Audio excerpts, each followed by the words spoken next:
I'm Avery Lane, 34 years old, and tonight I walked into our annual meeting holding an award I thought we'd celebrate together. It slipped from my hands the moment the projector lit up. The words CEO Connor Lane filled the wall while my family stared straight ahead like this had been decided for years. My father smiled, my mother folded her hands, and my brother clicked to the slide about scaling as if he'd invented the kitchen I slept in more nights than I can count. I stood there in my chef coat flower, still dusting the sleeve hearing glass hit hardwood, and not one person turning to look. The chair at the head of the table, the spot I've filled for a decade of planning menus, vendor meetings, and payroll, belonged to someone else. The room smelled faintly of lemon oil and roasted garlic like home and goodbye at once. The celebration I organized for Riverlight Table's 15th year now had a new script that I never saw. I felt the quiet kind of cold that starts in the chest and moves outward until your hands stop shaking because there's nothing left to drop.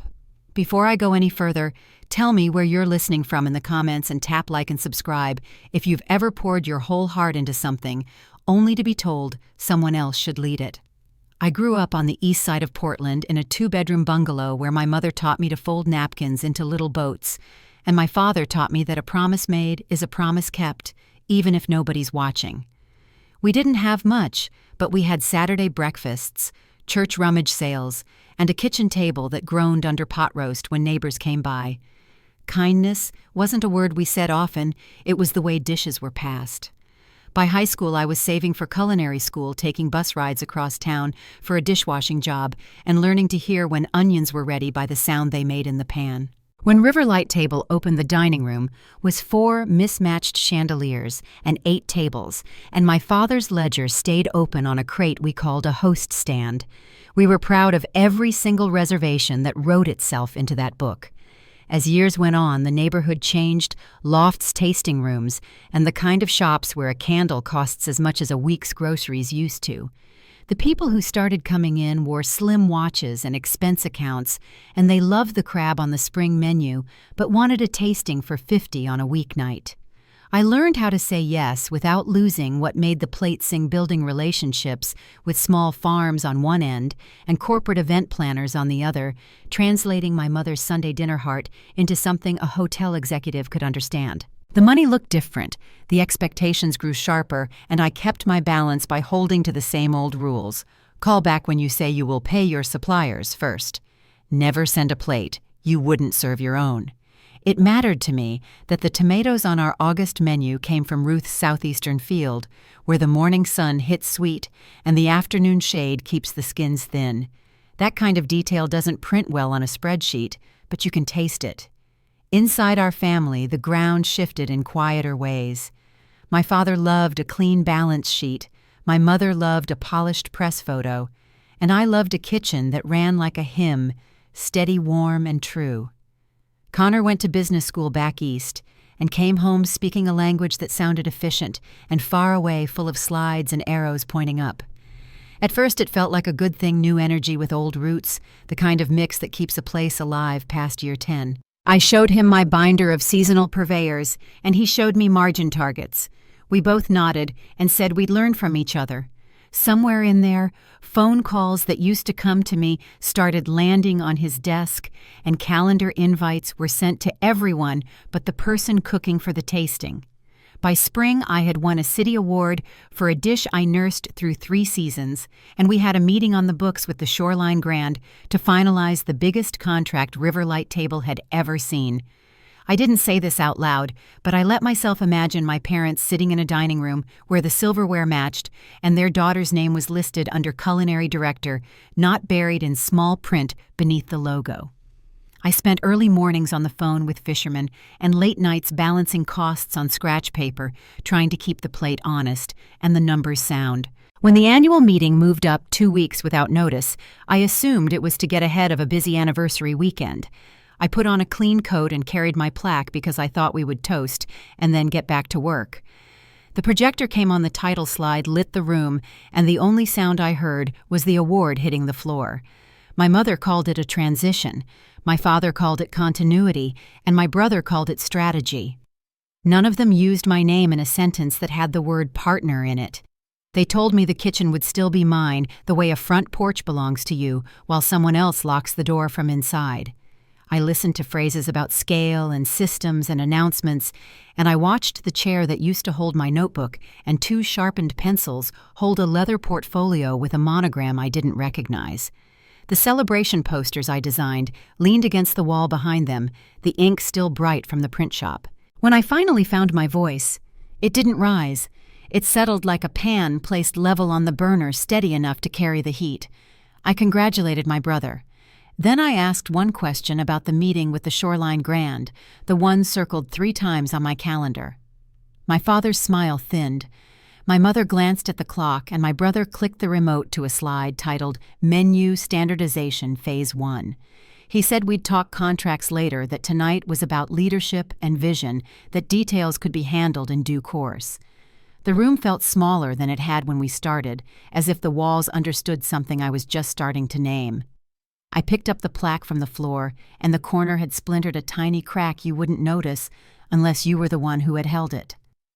I tucked it under my arm and nodded the way you nod when a table is waiting and the dining room door is about to open. Then I stepped into the hallway toward the kitchen where the air was warmer and the lights ran a little softer over steel and wood. At the end of that hallway sat the office with the calendar I kept by hand and the inbox where contracts, if there were any, should have been. I told myself I would grab my apron and get back to the line before prep finished, that a steady service would keep things upright until we sorted out the rest. I didn't plan to open my brother's laptop. I didn't plan to read the subject lines stacked like neat little boxes waiting to be opened. But the logo on one of them caught my eye, and the word postponed sat in the first line like a stone. That was the moment I understood this wasn't just a title change. It was something else entirely, and it was already in motion. The office light was dim when I saw my brother's laptop open on the desk. I had walked back only to grab my apron, but the Shoreline Grand logo glared from the screen like it had been waiting for me. My hands tightened on the frame of the door as I read the subject line, the words sharp against the glow cancellation of Thursday's meeting. The lines blurred as I tried to make sense of what I was seeing.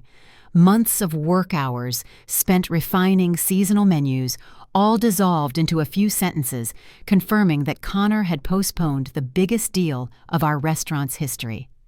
$850,000, a quarter of our annual revenue, gone with a single email I had no part in. I scrolled further and felt my stomach twist. They had mentioned an openness to cost-effective alternatives to the original proposal, but also noted that their excitement stemmed from a tasting led by Chef Avery Lane. My name attached to dishes I had created with precision, now dangling in a conversation my brother had hijacked. 3 weeks earlier, he had stood by my station asking about my tangerine glaze, scribbling notes with an eager smile. I had thought he was learning. Now it was clear he was preparing to replace. My vision narrowed as I shut the laptop and set my apron down, knowing I wouldn't be able to finish prep that night. The next morning, I walked through the back door of Riverlight Table half an hour before a supplier meeting. The staff glanced up their conversations, halting, as though they already knew what was unfolding. Whispers followed me down the hall, but I didn't stop until I reached the door to the private dining room.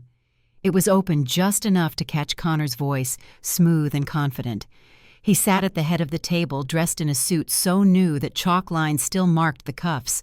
Across from him, Mark DeSoto leaned forward, the creases in his brow deep. Beside him, Ruth Ellison held a coffee cup with both hands, her lips pressed thin.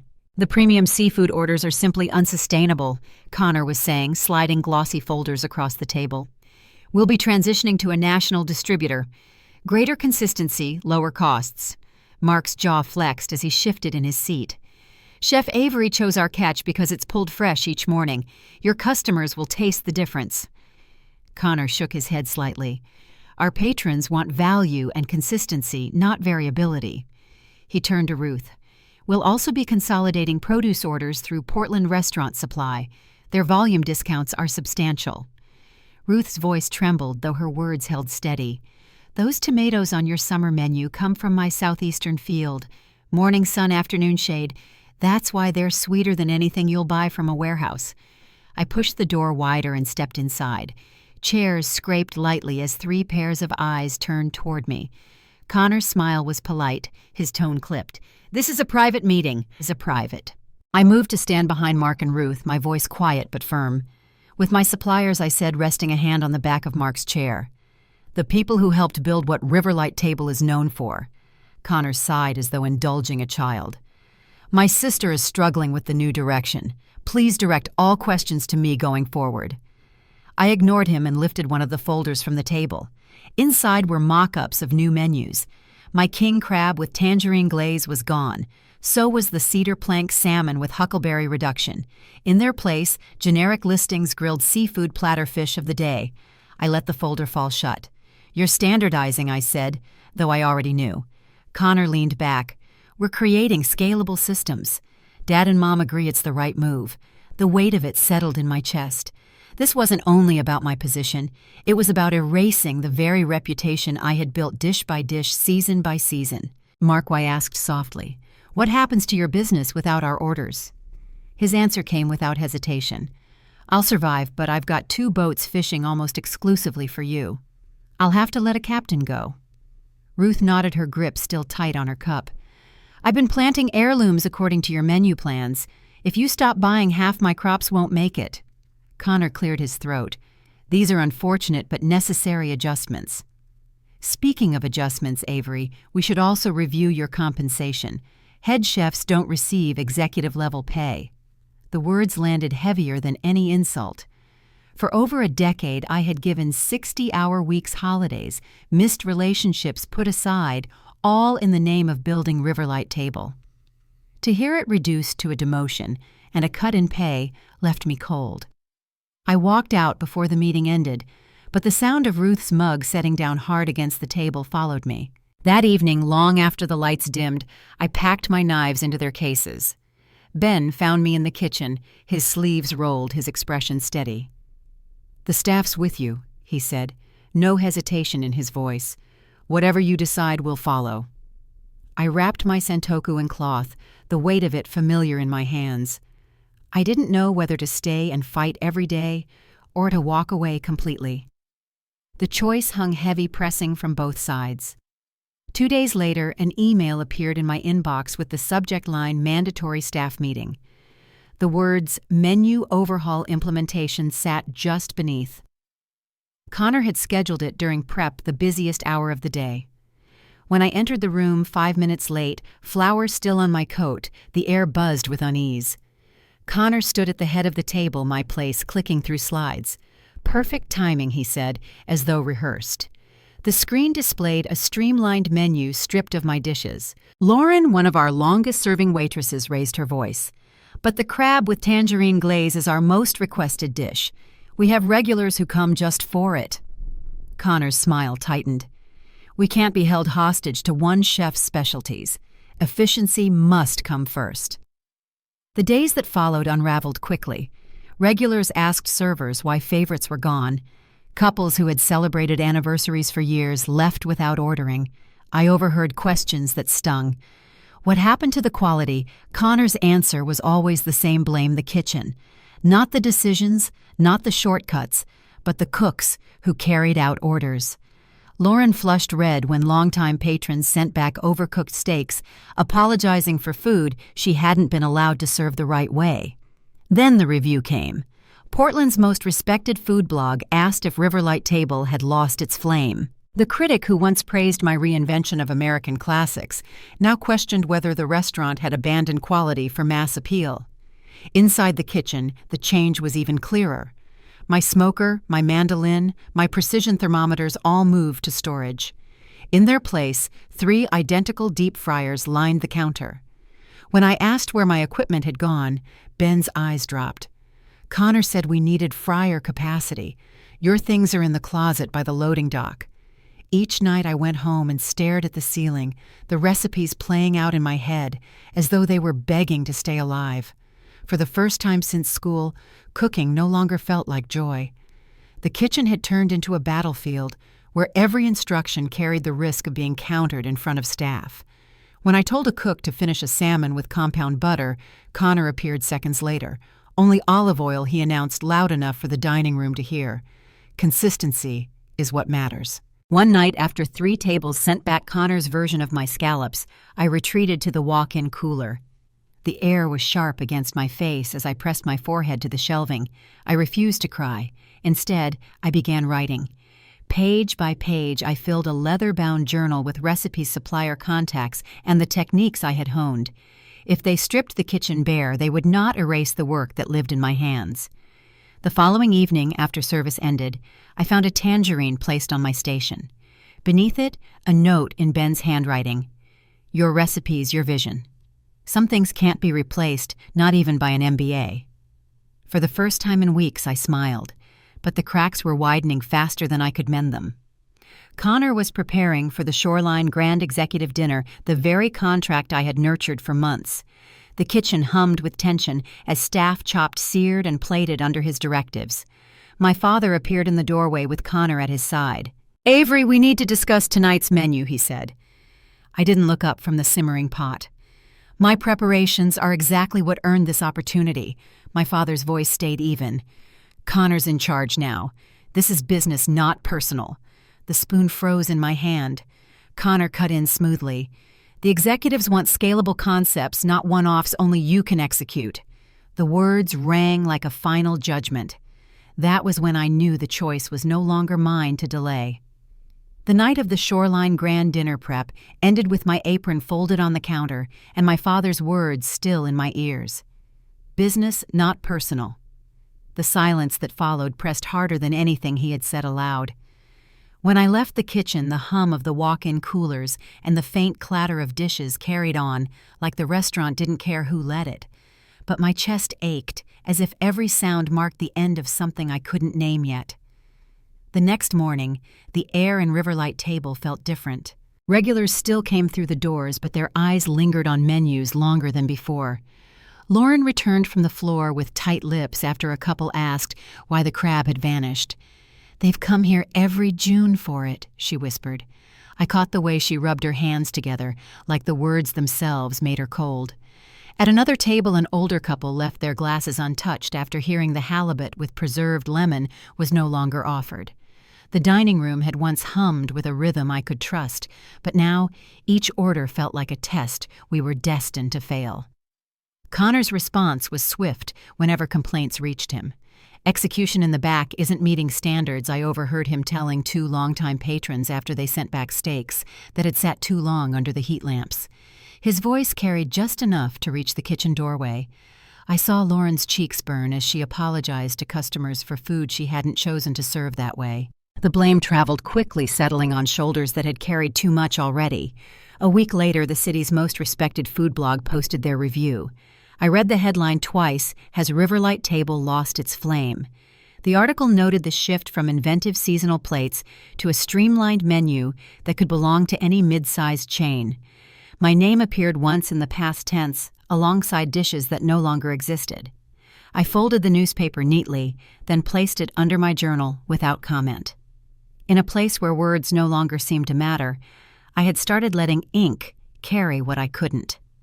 The sabotage inside the kitchen deepened. One afternoon, I walked in to find my smoker gone the mandolin, missing the precision thermometers, replaced by 3 new fryers lined in a row. Ben met my eyes but said nothing. Finally, in a quiet corner, he murmured, "Connor says it's about fryer capacity for the new appetizers." My equipment had been pushed into a storage closet by the loading dock, stacked like afterthoughts. That night, as I stared at the ceiling in my apartment, the weight of years spent sharpening knives and recipes pressed hard. Cooking had always been the one place I felt whole. Now it felt like a burden I carried out of habit rather than love. The battles continued on the line. Orders I called were countered within moments. "Finish the salmon with compound butter," I told a cook one evening, only for Connor to step into the past seconds later. "Olive oil only," he said loudly, his tone sharp with authority. "Consistency is key." He spoke as though food could be reduced to a manual anyone could follow. Plates left the kitchen uniform, but lifeless, stripped of the instinct that made people remember them. One night, after 3 tables returned their scallops untouched, I stepped into the walk-in cooler. The cold air stung my face, but it steadied me. My breath clouded in front of me as I pressed my forehead against the metal shelving. No tears came. Instead, I opened my leather-bound journal later at home and began writing. Recipe after recipe, supplier notes, techniques scribbled in margins, all captured in case the kitchen I had built disappeared completely. Each page felt like saving a piece of myself. The following evening, after service ended and the lights dimmed, I found a single tangerine on my station. Beneath it lay a note in Ben's hand. Your recipes, your vision. Some things can't be replaced, not even by an MBA. For the first time in weeks, I felt the corner of my mouth lift.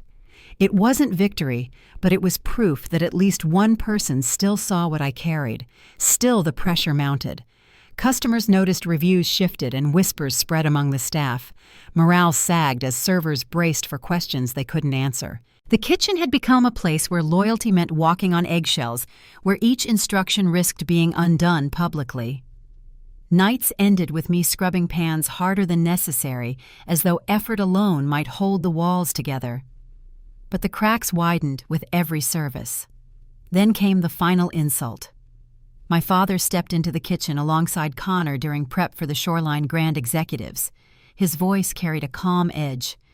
"Avery, we need to revisit tonight's menu. Connor has concerns about your preparations." I didn't look up from the sauce I was tending. "The preparations are the same ones that earned us this opportunity," I answered. My father's tone sharpened. "Connor is in charge now.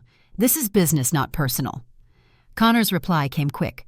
"The executives want scalable dishes, not one-offs. Only you can execute." The spoon stilled in my hand. The steam rose around us and the kitchen grew quiet. I untied my apron slowly, folding it over my arm. My voice held steady even as my chest tightened. "We don't share the same values anymore. You see food as a commodity. I see it as an experience. I won't watch you dismantle what I've built. I quit and I'm taking my recipes with me." For a moment, even the hood vents seemed to fall silent. Connor sputtered, his words catching. "You can't quit. Not tonight. Not with Shoreline coming." But I was already moving toward the door. Ben stepped forward, untying his apron. "If Chef Avery is leaving, so am I." One by one, 3 more followed: our pastry chef, our line lead, another cook, all removing aprons and laying them down. The sound was soft, but final. That night, as I left Riverlight Table with my knives wrapped in cloth and my journal tucked close, the path ahead looked uncertain. But for the first time, the weight on my shoulders felt lighter. The silence that had haunted me now opened into something else, something that might be called possibility. The night I walked away from Riverlight Table, my journal sat heavy in my bag beside the knives I had packed. My steps felt lighter, but the weight of 11 years pressed close. I drove home through quiet streets, the city lights smudging across the windshield, and for the first time I let myself imagine what might come next. In the stillness of my apartment, I opened the journal not to record recipes but to sketch. The outlines of a restaurant began to take shape, not borrowed from my family's plans, but born from my own. The pages filled quickly. Lantern and Time, I wrote at the top of one, the name settling like it had been waiting for me. I pictured a dining room with warm wood tables, an open kitchen where guests could see every step of their meal, and a menu that changed with the seasons rather than the market price of bulk orders. My pencil moved steadily, capturing notes about sourcing, layout, and the kind of staff I wanted beside me. For the first time in weeks, the act of writing brought calm instead of ache. 2 mornings later, I dialed a number I had kept tucked in my calendar since a Chamber of Commerce event months earlier. Marianne Wells, a realtor who specialized in restaurant spaces, had once told me about a location in the Pearl District. When her voice answered bright and brisk, I didn't hesitate. "Marianne, this is Avery Lane. I think I'm ready to look at that space you mentioned." She arranged a showing that same afternoon.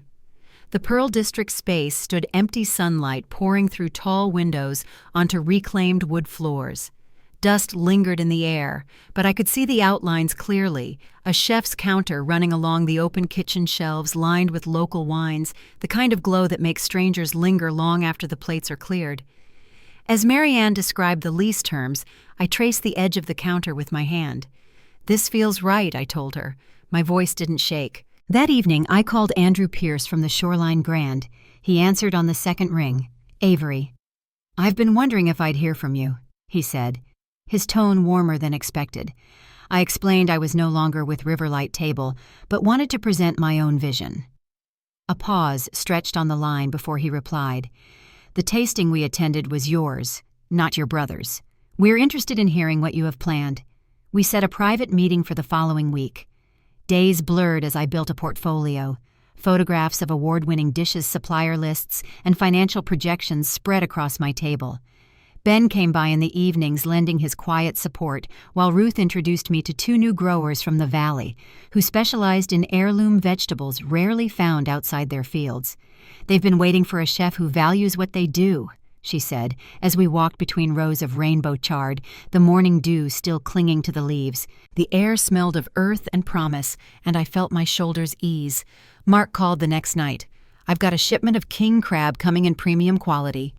And I may have mentioned your name to Thomas Reynolds." My grip tightened on the phone.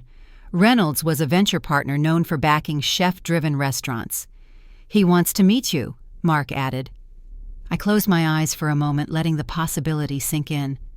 Connections I had nurtured for years were circling back, ready to follow me into something new. The meeting with Reynolds took place in a corner of a quiet cafe. His weathered hands rested on the table as he studied my portfolio. "Most chefs talk ingredients," he said after a long silence. "You talk relationships. That's different, and I think it's worth backing." His words landed steady, giving weight to the sketches that had started only a week earlier in my apartment.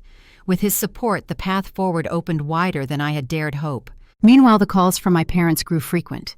My phone lit up with missed numbers from my mother, her messages growing more strained. "Avery, please call us back. The Shoreline dinner is next week, and we need your help." I listened once, then set the phone down. For years I had been the steady hand they leaned on without acknowledgement. Now their urgency sounded like a language I no longer needed to answer. Each day I spent in the Pearl District space made the vision clearer. Contractors began measuring for a wood-fired oven while Marianne finalized lease papers. I stood in the middle of the empty dining room one afternoon, sunlight warming the exposed brick, and could almost hear the hum of conversation and the clink of glasses. Lantern in Time wasn't a dream anymore. It was becoming real, one step at a time. The night before my meeting with Andrew Pierce, I reviewed every detail of my proposal. Pages of cost analyses, seasonal menu rotations, supplier guarantees all arranged neatly in a binder. Ben stopped by with a bag of produce from Ruth's farm. "For your tasting tomorrow," he said simply. We unpacked heirloom tomatoes, their skins thin and shining, and I felt a calm settle in. The dishes I would present carried the roots of every relationship I had built, not the shortcuts Connor had chosen. When the day came, I walked into the Shoreline Grand's conference room with steady steps. Andrew greeted me with a firm handshake, and I spread out my materials on the polished table. As I described each dish, the sourcing and the systems that would maintain quality without sacrificing creativity, I saw his expression shift. By the time I finished, he leaned forward, hands clasped. "We'll draft a letter of intent," he said. $500,000 to secure exclusivity with your dishes." My breath caught, but I held his gaze. "Thank you," I said quietly. That evening, I returned to the Pearl District space and sat at the counter that would soon become the heart of Lantern in Time. Outside, the city glowed cars moving like steady streams of light. Inside, the air smelled faintly of sawdust and possibility. I opened my journal and wrote one line across the page. "It begins here." The copper sign leaned against the exposed brick wall, waiting for the contractors to mount it. Its hammered letters caught the afternoon light, Lantern in Time. I was going over lease details at the makeshift desk when I saw a silver Lexus pull up outside. My father stepped out first, shoulders square, followed by my mother with her pearl necklace twisted in her fingers. Connor trailed behind, unusually quiet, his suit jacket wrinkled from wear. For a moment they stood on the sidewalk, looking at the pending sticker in the window. Then they walked toward the door. I opened it before they could knock. Dust still hung in the air from construction sunlight cutting through in slanted beams. My father tried for a smile. "This is interesting. A bit small compared to Riverlight, don't you think?" My mother's eyes moved over the unfinished space. "We've been trying to reach you," she said softly. "The restaurant needs you." Connor cleared his throat, pulling a leather folder from under his arm. "We've drafted a new proposal, equal partnership. You run the kitchen, I handle business, but final authority stays with us for continuity." I walked to the desk and opened my laptop. "You never asked what I wanted," I said, turning the screen toward them. The business plan filled the display, spreadsheets neatly laid out. "And now it's too late." My father's voice sharpened. "The family legacy is at stake, Avery. Don't you care about what your grandfather built?" My mother stepped closer, her tone gentler. "We're offering you what you wanted. Why be so stubborn?" I reached for a folder and slid out a document stamped with the Shoreline Grand logo. My father's hand darted forward, his eyes scanning the first line. "Letter of intent. $500,000, exclusive partnership with your dishes." His voice faltered. I nodded. They wanted the chef who earned their trust, not a substitute. Connor's face flushed. That deal was ours. I met his gaze evenly. It was mine. I cultivated that relationship for years. From another stack, I pulled out printed reviews, comments from regulars and critics alike since my departure. "Quality has plummeted," one read. "Where is the chef who made this place special?" My father's expression drained of color as he turned the pages. My mother covered her mouth with her hand. Connor stood frozen, his folder hanging at his side. I walked past them toward the open kitchen area, gesturing to the frame where ventilation would soon be installed. "The hood goes in next week. We'll keep an open counter seating 12. Local vineyards will anchor the wine program." And right there I pointed to a marked spot along the wall, a wood-fired oven. My father's face reddened. "You're making a mistake. The Riverlight name carries weight. People know us." I turned back. "People came for my food, not your name. That's what you never understood." The door chimed behind us. 2 delivery men carried in a long wrapped package. "Delivery for Avery Lane," they asked. I signed and stepped aside as they revealed the copper sign. Its letters gleamed in the sun. Lantern and Time. They held it against the brick, and I could see my parents' shoulders stiffen as the reality settled. "You'll lose everything," Connor said, but his voice wavered. I faced him fully. "I already did. 11 years of work and my family's trust. But I'm building something better now." His composure cracked. "We can't recreate your dishes. Nothing tastes the same. Mark won't return my calls." Ruth stopped answering. "We're falling apart." I let my hand rest on the counter. Cooking isn't a formula. It's a relationship with the food and the people you serve. You can't measure passion on a spreadsheet. Silence filled the room. My parents looked at the floor. Connor stared at the unfinished walls, and I turned back to the sign that now felt like a promise. They left without another word. The door closed behind them, and the quiet that followed was heavier than any confrontation we had ever had. I stood alone in the dust-filled light, my future taking shape around me. 2 weeks after I turned my family away from Lantern and Time, Ben forwarded me an email that made my chest tighten. Riverlight Table was applying for a bridge loan to cover shortfalls. The note listed declining reservations, canceled events, and urgent liquidity concerns. A place that had once held waiting lists now had empty tables on a Friday night. Calls from my mother filled my voicemail, each more frantic than the last. "Avery, please just come back for one dinner. Help us with Shoreline." Her voice cracked before the line went silent. I let the messages pile without response. I had spent too many years holding their failures together. News traveled quickly through suppliers. Mark told me Connor had called 3 times in one day asking for better seafood pricing. "I didn't even pick up," Mark admitted. "He never understood why I gave you first pick. Ruth said the same when I visited her farm. He asked for bulk discounts. I told him our fields don't work that way." She ran her hand over the tops of her heirloom tomatoes. "This soil was made for flavor, not mass production." Meanwhile, construction at Lantern and Time moved steadily forward. The wood-fired oven was installed, the copper sign mounted, and local vineyards began delivering cases of Pinot Noir to line our shelves. In the evenings, I sat at the chef's counter with my journal sketching seasonal menus that celebrated the very things Riverlight had discarded. The air smelled of fresh sawdust and rosemary I kept in a jar, grounding me to what was ahead. One night, Andrew Pierce called after another failed tasting at Riverlight. "Connor tried your glaze again," he said, his voice carrying a note of disbelief. "Too sweet, uneven. Executives asked where you were." I closed my eyes, picturing the dish in their hands, but I didn't answer right away. Andrew continued, "They've asked to redirect negotiations, not with Riverlight with you. They want to sign directly with Lantern and Time." The contract arrived 2 days later, the ink still fresh when I laid it across my desk. Shoreline Grand was offering $500,000, locking in exclusivity for my signature dishes. I signed without hesitation. For the first time in months, the future wasn't a question. It was a certainty. By the time our soft opening arrived, Riverlight's struggles had become public. Food blogs reported on its desperate rebrand, longtime patrons posted online about missing flavors, and critics whispered that its glory days had ended with my departure. In contrast, Lantern and Time's 12-seat chef's counter filled weeks in advance, and our first night drew familiar faces, critics, farmers, and customers who had once celebrated anniversaries at Riverlight. The kitchen hummed with quiet precision, every plate leaving my hands exactly as intended. At the end of service, I stepped into the dining room. Applause broke out unplanned as glasses lifted toward me. I bowed my head slightly, the warmth in my chest steady and real. Later, as I wiped down the counter, my phone buzzed again. Another voicemail from my father this time. "Avery, please, we're out of time. Shoreline is gone. Customers are gone.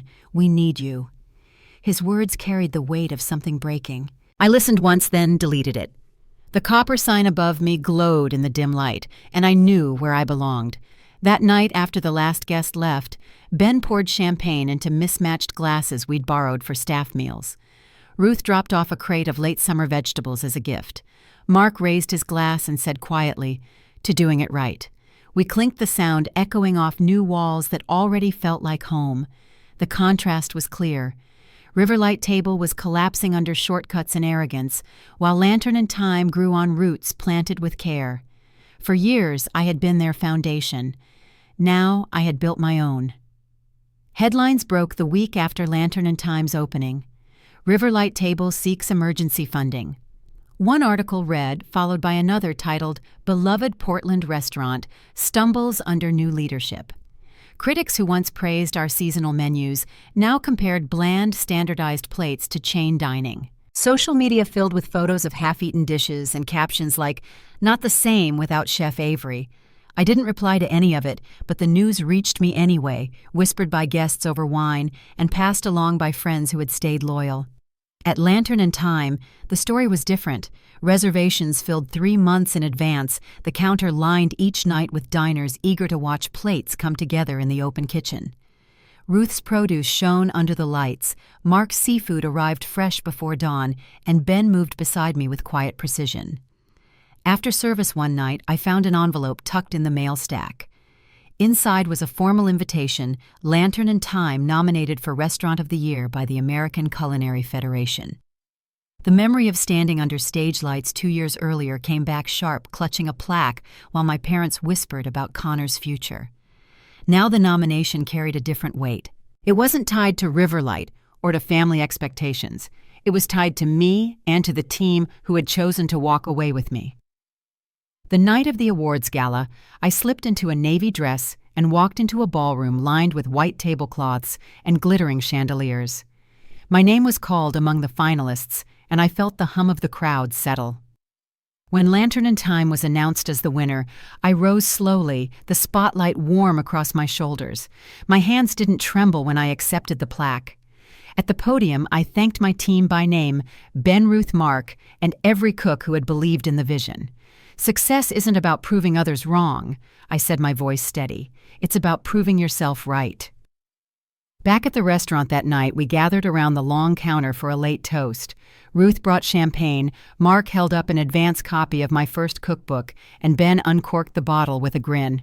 Glasses clinked the bubbles, catching light, as we cheered not just the award, but the journey that had carried us here. Meanwhile, Riverlight's decline deepened. Word spread of canceled corporate contracts and investors pulling support. Staff turnover accelerated, and the dining room that once buzzed with regulars grew quiet. One evening, a former server stopped by, lantern and time apron in hand, asking if there might be a place for her here. I offered her a trial shift, knowing firsthand what it meant to search for stability when the ground crumbled beneath you. In the weeks that followed, national attention arrived.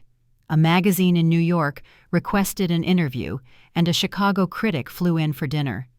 They wrote about Portland's newest dining destination, about the way Lantern and Time honored local farms while setting a modern standard. Expansion offers from hotels in Seattle and San Francisco landed on my desk alongside an invitation to judge the upcoming Pacific Northwest culinary competition. Through it all, I kept a framed photograph on my office shelf, my grandfather standing outside the small diner he had opened long before Riverlight existed. His apron was dusted with flour, his hands calloused, his smile steady. It reminded me where this all began. On a rainy December afternoon, my mother appeared at Lantern and Time. She sat quietly at the counter, a plate of king crab with tangerine glaze in front of her, half-eaten. Our eyes met across the room. For the first time in years, I didn't see disappointment or dismissal in her expression. I saw recognition. She didn't call me over, and I didn't break stride. But something passed between us, wordless and heavy, as steady as the rain against the windows. That night after closing, I lingered longer than usual, running my hand over the smooth counter. Justice hadn't come from dramatic confrontations or public takedowns. It had come plate by plate, night after night, in a place I had built from the ground up. The weeks after the award ceremony moved quickly. Lantern and Time stayed booked solid, and every service felt like proof that walking away had been the right choice. Still, life has a way of circling back. My mother reached out again, but this time her message carried something different, less urgency, more humility. At Christmas, she asked me to meet her for coffee. I agreed, knowing it was time to face what remained. She arrived bundled against the cold, her pearls absent for once. We sat at a corner table, steam rising from our mugs. "Your brother wants to apply for a position with you," she said gently. "He knows he failed Avery. He wants to start over."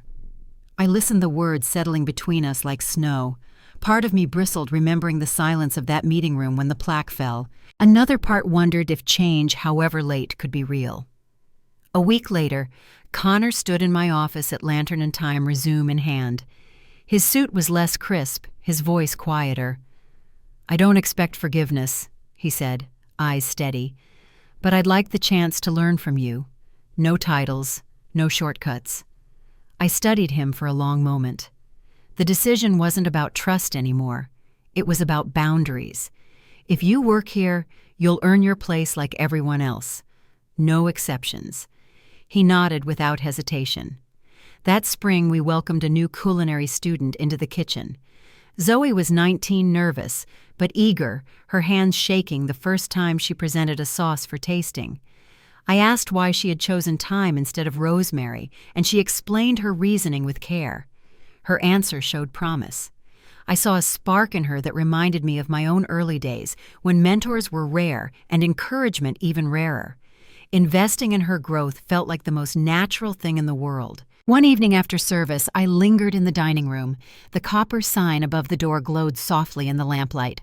Staff gathered at the counter, laughter rising over plates of shared food. This was no longer just a restaurant. It was a family built on choice, not obligation. My parents visited occasionally, quieter, now their judgments replaced by tentative support. Time had shifted something in them too, though the scars of the past remained. Looking back, I realized justice hadn't arrived with a single dramatic moment. It came gradually, through the quiet strength of refusing to be diminished, through the patience of building something new, and through the courage to let go. My family's restaurant had been the beginning of my story, but it didn't define the end. Lantern and Time was proof that dignity grows strongest when rooted in respect. Life will always bring people who underestimate you or who try to replace your worth with their own idea of value. But sometimes, the greatest gift is exactly that, being underestimated. It forces you to see your strength clearly and to build on it without apology. If you've ever had to walk away from something you poured yourself into, I hope my story reminds you that endings can become beginnings. Respect may not always come where you expect it, but you can create it for yourself. Thank you for listening. Share where you're from in the comments, I'd love to know. And if you've ever had to reclaim your worth, tell me how you did it. Don't forget to subscribe if you'd like to hear more stories like mine.